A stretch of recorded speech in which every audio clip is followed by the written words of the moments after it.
ಇದು foot print carbon ಅಂದರೆ ನಮ್ಮ ಅಟ್ಮಾಸ್ಫಿಯರಲ್ಲಿ ಟೋಟಲ್ ಎಷ್ಟು ಕಾರ್ಬನ್ ಡೈಆಕ್ಸೈಡ್ ಐತೆ ಅನ್ನೋದಕ್ಕೆ ಇದೊಂದು ಮಾಡಲ್ ಎಕ್ಸ್ಪ್ಲೇನ್ ಆಗುತ್ತೆ. There are types of carbon dioxide: electricity and heat. 18%.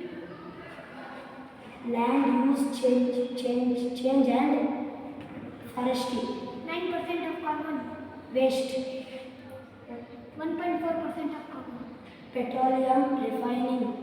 8.6% carbon. Non-road transportation. 4% of carbon. Fuel production and transportation. 4% of carbon. Buildings. 6.4% carbon. Industry. 20% carbon. Road transportation. 10% of carbon. Other energy. 9.6% carbon. Agriculture. 15% carbon.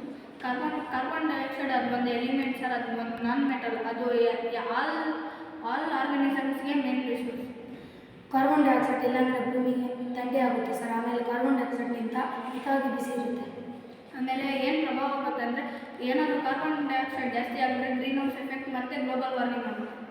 ಅಕಸ್ಮಾತ್ ಏನಾದರೂ carbon dioxide ಜಾಸ್ತಿ ಆದರೆ ನಮ್ಮ ಅರ್ಥ ಅಲ್ಲೇ freeze ಆಗ್ತಾಯಿತ್ತು, rotation use ಮಾಡ್ತಾಯಿತ್ತು. Thank you sir.